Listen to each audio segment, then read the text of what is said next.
In 1936, American journalist Edgar Snow ventured across the lowest plateau and into the barren reaches of the Shanxi city of Yan'an, a major base of the Chinese Revolution. There, he interviewed Mao Zedong and later wrote the influential book Red Star Over China, the first Western account of the revolutionary movement in China following the Long March. In this book, Snow describes northern Shanxi as one of the poorest parts of China he had ever seen. But now, 7 decades on from the Chinese Revolution, Yan'an is claiming a new victory, the battle against poverty. So, what do the lives of the city's 2.3 million people look like more than 8 years on from Red Star Over China? This is Xinhua Special.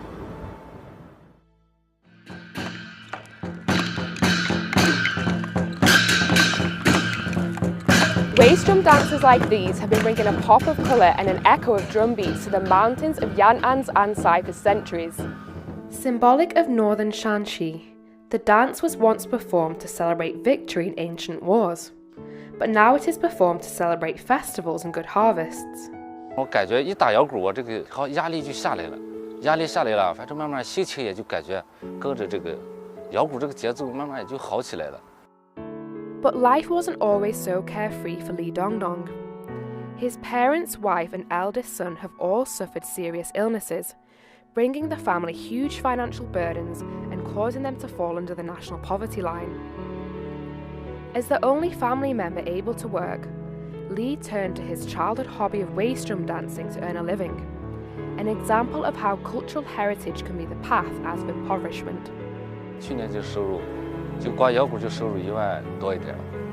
Li also teaches kindergarten children how to waist drum dance every Monday and Thursday, which helps preserve the tradition by passing it on to the next generation. After suffering so many hardships in life, Li is now looking forward to a brighter future. He recently received a 50,000 yuan interest-free loan from the local government, and this has helped him build a chicken farm where he plans to settle his flock later in the summer. 慢慢我有时间，给我老婆她教一些小动作，慢慢的她让她熟练学会啊。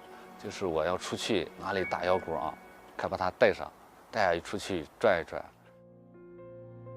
The drive of locals like Li to live a better life might explain why almost 200,000 Yan'an people were lifted out of poverty between 2014 and 2018 alone.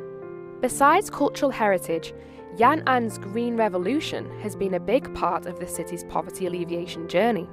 Although there wasn't a scarcity of land in northern Shanxi in the 30s, there was rather a scarcity of healthy farming land.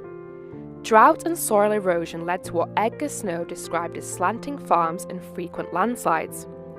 So farmers had to possess more land to increase their crop output, but that only worsened the soil erosion problem. In 1999, Yan'an launched an afforestation project, helping to convert 718,000 hectares of former farmland into forest land. The city's Green Revolution has also brought down the annual amount of mud and sand that washes into the Yellow River. In their search for greener land and higher incomes, the people of Yan'an have figured that a common fruit can help them break the cycle of environmental destruction and poverty: the apple.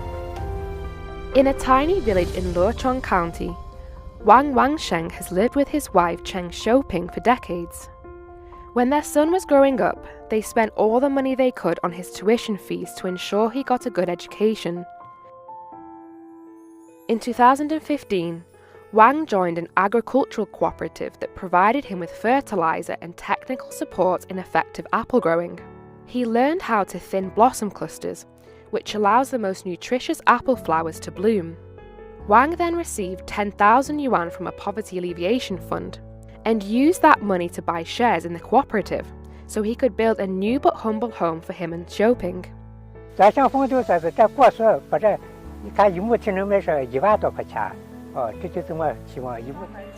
In China, e-commerce is key to the poverty-fighting mission.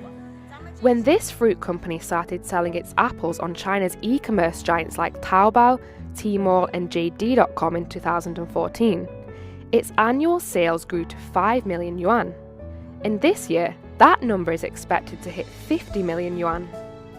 But this figure is just a small percentage of Yan'an's apple market, which is now attracting customers in countries as far afield as Canada and Australia.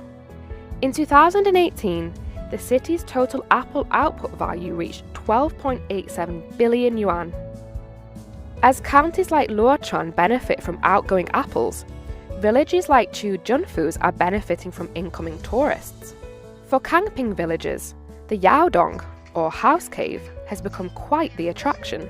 有些土窑都第一个不敢去嘛，要塌方的话人都没了。现在石窑洞安全，而且结实。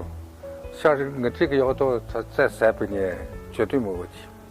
有好多住户把窑洞给人家租赁给，这是一笔收入，像一个月是个200块钱吧，一个窑洞。Kangping Village made 1.2 million yuan from tourism in 2018. Meanwhile, Yan'an as a whole received 63.44 million tourists last year, with the tourism revenue totaling 41.1 billion yuan. Cradled in a bowl of hills, Yan'an was, in Edgar Snow's eyes, ideally suited for defence. Today, however, Yan'an is no longer a no-go zone. With about 21,000 kilometres of highway and 833 kilometres of expressway, visitors can easily access dozens of tourist sites related to the revolution.